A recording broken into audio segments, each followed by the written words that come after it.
Kula menika nabdi dhateng panjenengan sakloron. Nabdi sak. Pirat to gedene rasane panjenengan dhateng kula.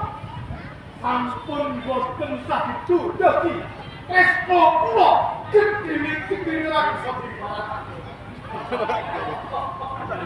Tresno ya Tresno tapi tenan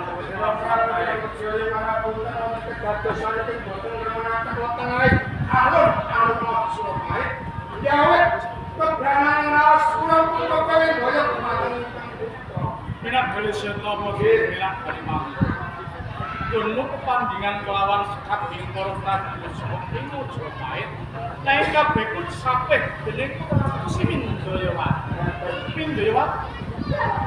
Apa sebabe nganti nyampe peperangan? Apa sih? Kula menika nuwun inah sedaya dosa dalam menika panjenengan.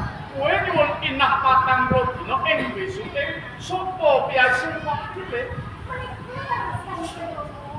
Menak dari setoran dari Mangko. Prabu Brawijaya. Seliramu sakloron wis krungu pribadi.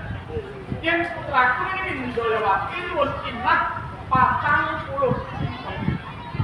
Ing menggone apa kowe sakloron saged ngranti suwening 40. Sira Prabu Brawijaya.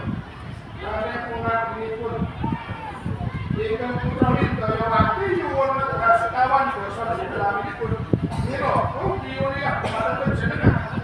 Majapahit lambangan menika kabeh menapa dipun keparanaken kula orang kadang kula mandhaping prajurit lambangan mesanggra wonten bumi Majapahit. Pancen kabeh tindak palilai wis sakut para mesanggra ana ing praja Majapahit kanggo nrantik sapa pawangsulane kali punini Mindayawati.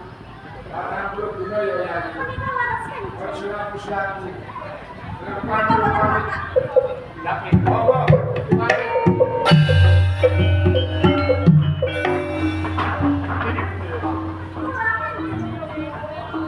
Pun Romo mungsuh nganti penyuwun inah 40 dina ing Gusti kang dipilih.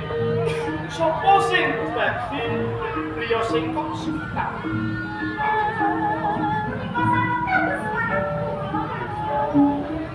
Yen pancen kabeh wis dadi aturing aku.